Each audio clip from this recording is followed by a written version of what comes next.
आज हम इस वीडियो के माध्यम से मानव द्वारा बोली जाने वाली भाषा के विषय में जानकारी प्राप्त करेंगे। भाषा क्या होती है, भाषा की परिभाषा क्या है, भाषा का अर्थ क्या है, ये सभी प्रश्न हमारे चर्चा में समाहित रहेंगे। यदि हम व्यापक रूप से भाषा को परिभाषित करने का प्रयास करें तो भाषा वह साधन है जिसके माध्यम से हम सोचते हैं, विचार करते हैं और अपने विचारों को प्रकट करते हैं। अब वो विचारों को व्यक्त करने की जहाँ तक बात आती है तो कई बार हम संकेतों के माध्यम से भी विचारों को प्रकट कर देते हैं, परंतु संकेत के माध्यम से प्रकट विचार इसके अंतर्गत अर्थात भाषा के अंतर्गत समाहित नहीं माने जाते।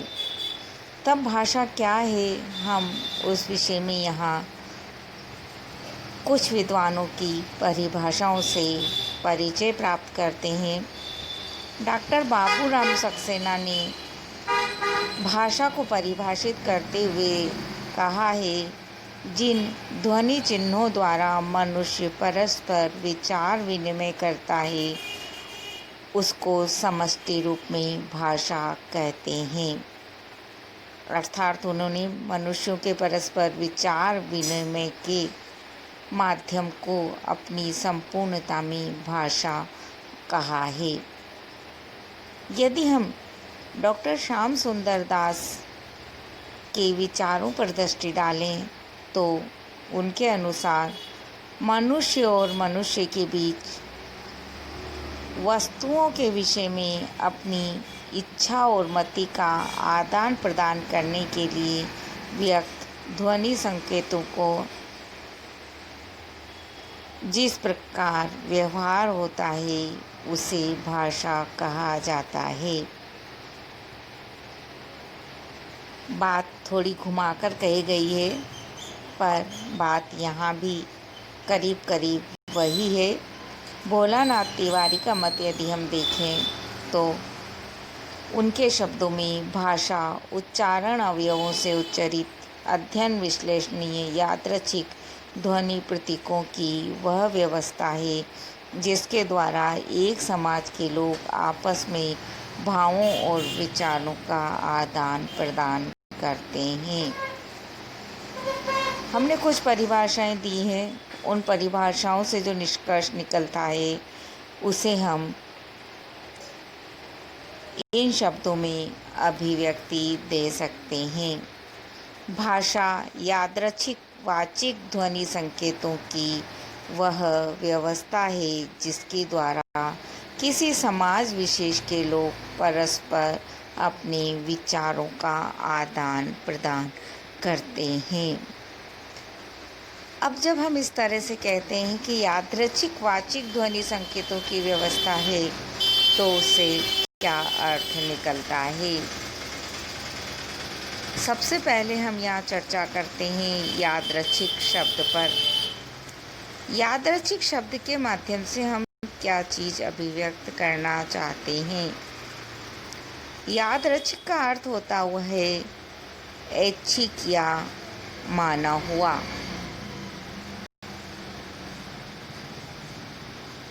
माना हुआ या ऐच्छिक मतलब हमने किसी विशेष वस्तु में किसी विशेष अर्थ का संधान किया है, किसी विशेष वस्तु से कोई विशेष अर्थ जोड़ दिया है। इसी तरह से किसी विशेष शब्द से हम उसका कोई विशेष अर्थ जोड़ देते हैं, यह होता है यादृच्छिक। हम कहना चाहते हैं भाषा में जिन ध्वनि संकेतों का उपयोग किया जाता है वह पूरी तरह से ऐच्छिक होते करते हैं।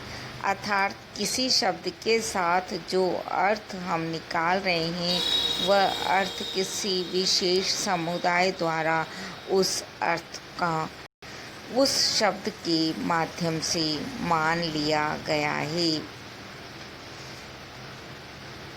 इसका अर्थ ये हुआ कि किसी भी विशेष ध्वनि का किसी विशेष अर्थ से कोई मौलिक संबंध नहीं होता,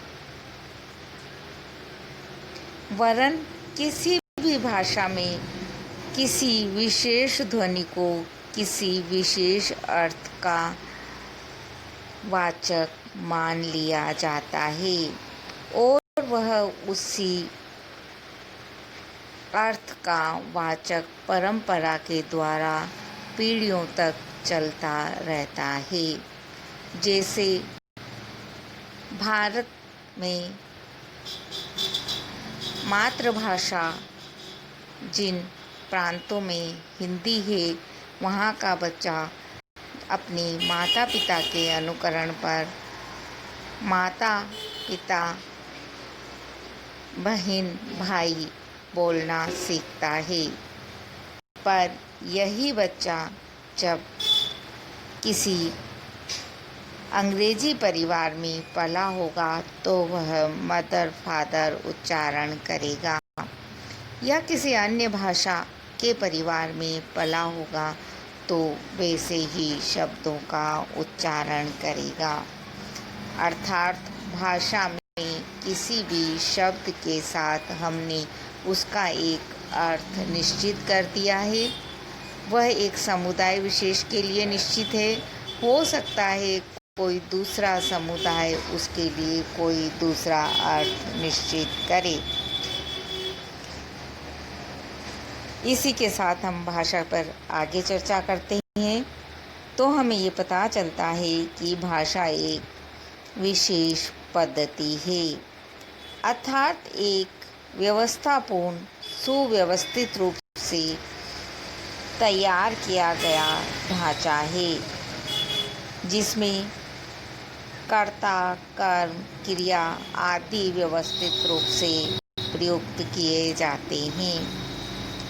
हम जब हिंदी की बात करते हैं तो सबसे पहले हम कर्ता का प्रयोग करते हैं, फिर कर्म का और फिर क्रिया का। राम भोजन करता है, राम करता है, भोजन कर्म है और करता है क्रिया है। जबकि अंग्रेजी में जब हम इसे प्रयोग करेंगे तो वहाँ पर इसका क्रम बदल जाता है। इस तरह से यह स्पष्ट होता है प्रत्येक भाषा की अपनी एक पद्धति होती है। इसी तरह से प्रत्येक भाषा में जो ध्वनियाँ उच्चारित होती है उनका किसी क्रिया या कार्य से एक संबंध होता है, अर्थात प्रत्येक ध्वनि प्रतीकात्मक होती है, जिसे हम यादृच्छिक के माध्यम से भी समझ चुके हैं। भाषा के बारे में जब हम कहते हैं कि वो उच्चारित होती हैं, इसका मतलब ये हुआ कि वह वाणी के द्वारा अभिव्यक्त ध्वनि संकेत है। प्रत्येक मनुष्य अपनी वाग इंद्री के माध्यम से जिन इंद्रियों के माध्यम से उच्चारण किया जाता है उनके माध्यम से भाषा का उच्चारण करता है, और वह जो उच्चारित ध्वनियाँ होती है वही भाषा कहलाती है। इस दृष्टि से भाषा के अंतर्गत हम बिगुल बजाने को, भेरी नाद करने को, इंगित के द्वारा किसी चीज़ को समझाने को शामिल नहीं कर सकते। तब भाषा के संबंध में जिन मूलभूत बातों को हम समझ सकते हैं उन्हें हम कुछ बिंदुओं के माध्यम से देख सकते हैं। जैसे भाषा बोलने वाले के विचारों को श्रोता तक पहुंचाती है, अर्थात भाषा संप्रेषण का, विचार विनिमय का, अपने भावों को दूसरे व्यक्ति तक पहुंचाने का माध्यम होती है। भाषा उच्चारित करने के लिए हमें प्रयत्न करना पड़ता है, कोशिश करनी पड़ती है, अपनी शक्ति लगानी पड़ती है। इस आधार पर हम कह सकते हैं भाषा निश्चित प्रयत्न के, निश्चित परिश्रम के फलस्वरूप मनुष्य के उच्चारण अवयवों से निकली हुई ध्वनि समष्टि होती है। और इस ध्वनि समष्टि में जो ध्वनि समूह होते हैं वह सार्थक होते हैं, अर्थात यदि उनका कोई अर्थ नहीं है तो वह भाषा के अंतर्गत समाहित नहीं होंगे। उनका किसी न किसी भाव या विचार से कोई संबंध अवश्य होता है। यह अवश्य है यहाँ कि ये संबंध उस समाज के द्वारा यादृच्छिक अर्थात माना हुआ स्थापित किया हुआ होता है।